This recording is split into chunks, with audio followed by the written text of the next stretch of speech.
Oh, hello there. Welcome to the Knife Lab, everyone's favorite online television show. We're looking today at an interesting steel called H2.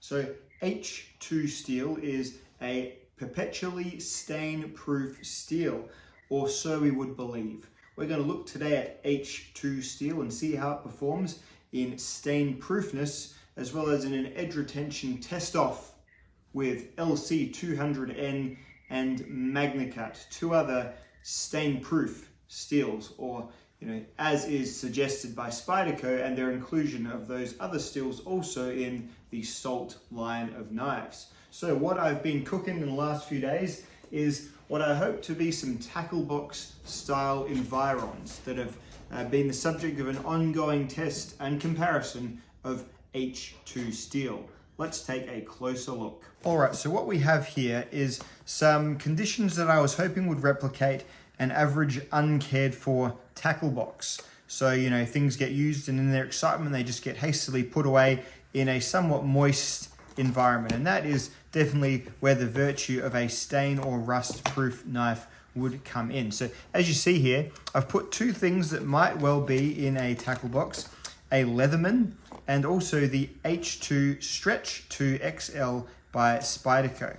And what I did was I kept it a perpetually damp environment by keeping this cloth in here, this paper towel, which was wet with salty water.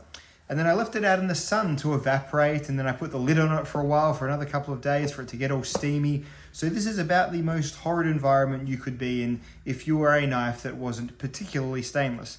As evidenced by this Leatherman surge here, as you can see, definitely experiencing some generalized rust across all of the steel surfaces there.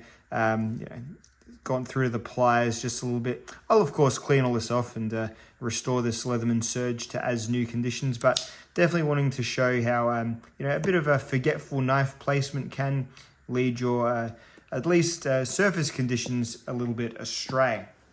So getting at the H2 stretch here, we're going to have a look at how this one's fared as well. And as you can see, there is actually some slight browning on there. But what I'm hoping is that browning will be generally removed with the application of my fingers, which it is largely doing. So for a quick cleanup of a knife that's been sitting in salty water, which has actually got salt caked on it, but also with enough oxygen flowing through, I made sure to leave enough gaps and things so it could air dry off, allowing the oxygen to oxidize the surface of the metal. And it's looking pretty good. Perhaps not as amazingly rust proof as I was wondering. It has definitely brought some brown out, especially around near where it always is, around the maker's marks and the laser etching and that sort of thing. There's definitely was a little bit of browning, but it certainly appears like a simple wipe down with my fingers, let alone with a cloth, has seen it back to pretty good condition. Let's give it a good old run under a tap and a dry off with a paper towel and sort of see how it cleans up. The knife is certainly looking pretty good, almost back to entirely new. None of that browning was of any concern. Pretty stain-proof steel, I would say so. That's about 4 days in a humid and salty environment. So let's talk about the composition of H2 steel. Now, you may have heard of high carbon steels or high tungsten steels or high chromium stainless steels. H2 certainly looks to be a low everything steel. There isn't a great deal in this it's got reduced amounts compared to H1 of the traditional carbide formers, namely carbon and chromium and even nitrogen. There is less of everything. This steel is truly going to be at the mercy of how hard it can get when thinking about edge retention. I am very curious as to how it's going to perform and sharpen in an edge retention test. So let's get to that, I suppose. We're going to be doing a 17-degree per side mirror polished edge, and we're going to compare it to the LC200n on the Spyderco Spidey Chef and the Magnacut here on this TRC Polheim. So these two are also highly stain resistant steels, but with more of other things in them than this, well, maybe deceptively very simple and very low activity steel.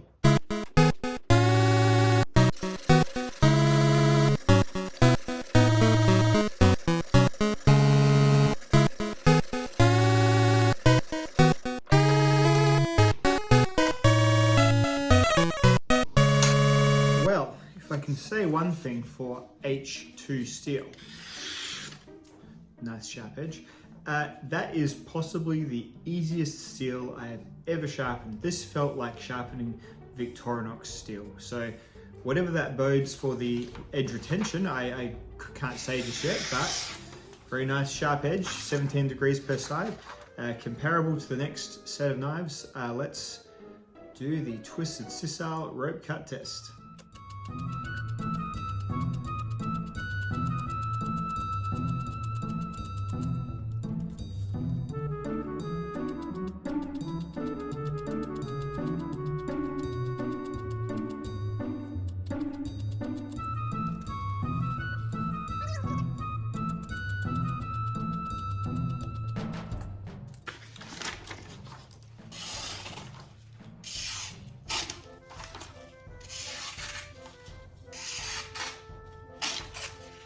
Alrighty, 125 cuts. It's not dull, as they never are dull, but it's definitely stopping on the slice. So that is actually, when I think about what H1 did years ago when I tested it, that was back when I was using different edges and whatnot. H1 was not a performer really either, sort of holding an edge about as long as your standard 420 series stainless steels. The notable improvement was obviously just the rust resistance, and it is continuing that trend in this one here. This may just be an example of my sharpening skills, and equipment most likely has gotten better. But yeah, seems to me, and it makes sense when you look in the chemistry and whatnot, that this isn't going to be an edge retention master. It's going to be a stain resistance master with, I guess, fine, even just basic edge retention.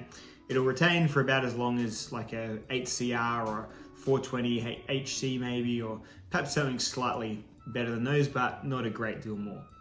Let's go LC200n, and we'll see how that one looks in comparison to H2.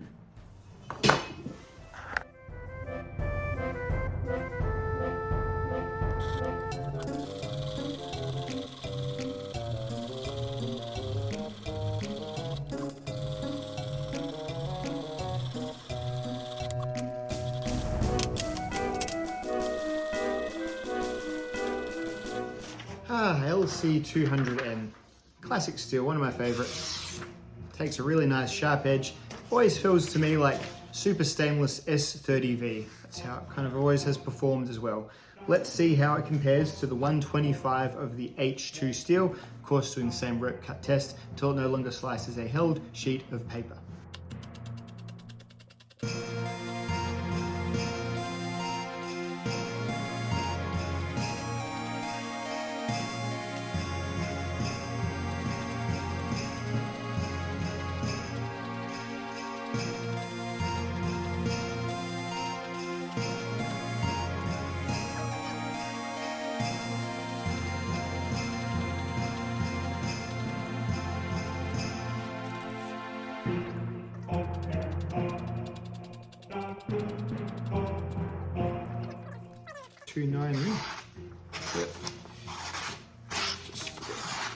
Yeah, definite flattening out of the edge. It just felt quite suddenly but that apex is just gone.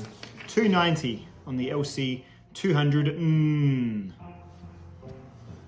All right, the next steel of the somewhat perpetually rust-free variety we're looking at is Magnacut. Here it is already in the sharpening machine. Now, Magnacut is a bit of a crowd favorite at the moment. Everyone's high on the Magna Express.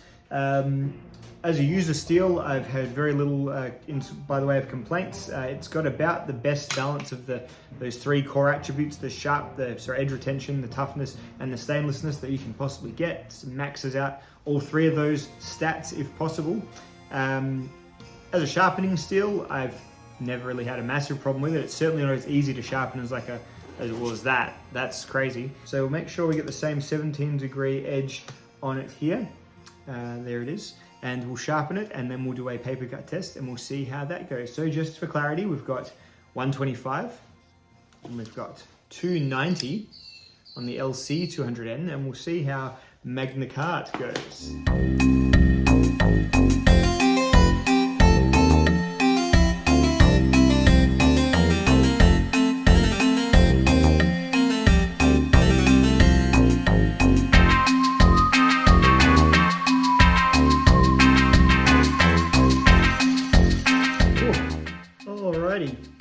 Nice to get an edge back on that. I've been meaning to resharpen during my use, and that was his first maiden resharpening, so lovely sharp edge on that. Same degrees as the other two, so we'll see how long it does that before it no longer, how much rope it cuts before it stops doing that smooth paper slicing motion. Oh. I am using the Worksharp's Professional Pro adjustable knife sharpener to do these edges today. Yeah, usually it's the KME or the TS Prof, but giving this one a bit of a spin for review. So the TS Prof is over there sitting in the cuck chair, just watching this guy get all the joy for today. So there we go. Righto, let's see how we are looking at twisted sisal rope cutting with Magnacut. This is a fairly hard example of Magnacut. This is, I believe, 63. So probably in terms of both how hard it was to resharpen and how long it took, as well as likely the edge retention, probably a league above the other two, just a little bit. So let's get to it.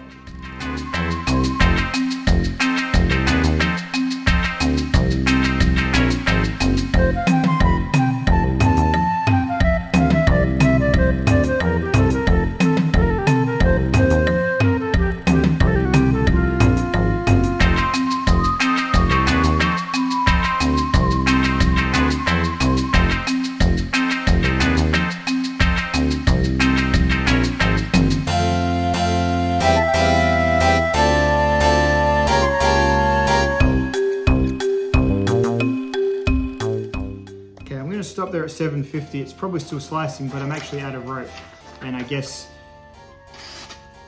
it's possibly nearing the end of its life.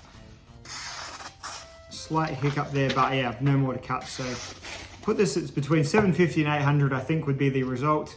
I don't think it would last like 1,000 or anything like that. It's already starting to drag on the paper.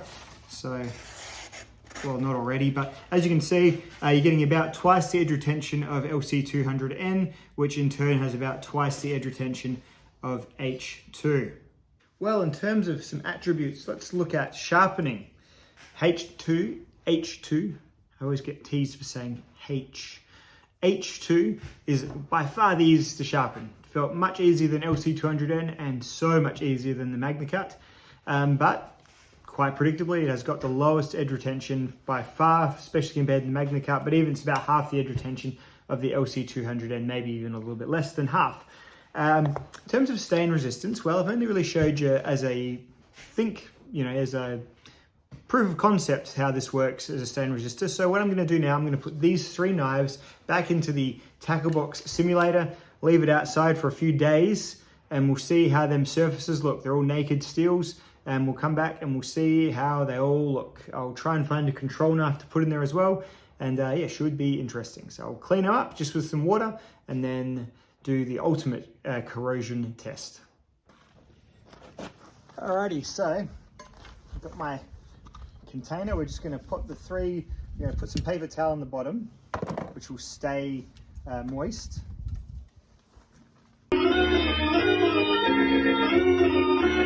I've been very brave uploading this as it is. The temptation to get the little cropping tool out and just snip down where my balding head is catching the full sun's rays is very tempting.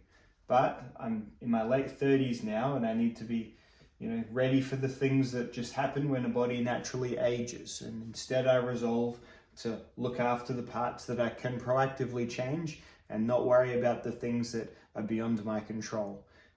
When I was a younger man, I actually took some of the topical hair stuff, and you know what I got from it? Suicidal ideation. I'm not kidding. Fucking weird. So unless your head looking like that is making you feel worse than suicidal ideation, my personal recommendation would be that you don't risk it. Just lightly smushed paper towel on the bottom. Then I made some salty water up, so we're going to pour that in as well. Just a little bit, just simulating like a splash, like you haven't completely dried your shit off before you put it away. And then we're going to place the 3 knives in there. 1, 2, 3.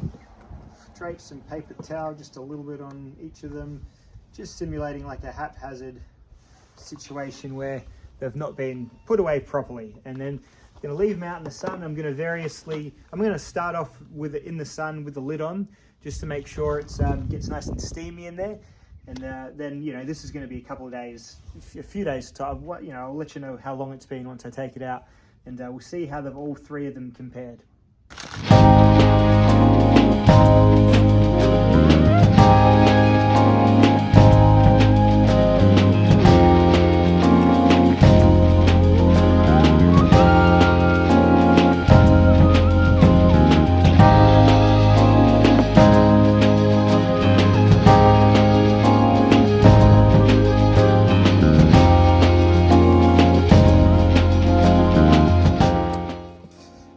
Well, there is some mild browning on various parts of the tissue, you can see there. So these are not without some rust, most notably, of course, straight up, we'll look at this Magnacut, which has just a little bit of rust on that there where it's pulled. A little bit on the tip there as well, just some heavy droplets have come to rest. Not too bad for being, and some on the spine there. Ah yes, just near the laser etching, of course. Alrighty, and then we'll look at the LC200n. Now, this is an older model of the Spidey Chef, which doesn't have the completely rust-proof hardware. So this may be hardware. The blade looks pretty fine. So that may be coming from in the guts there. That browning, you can see. And we'll look at the H2. A couple of little tiny spots there, you see.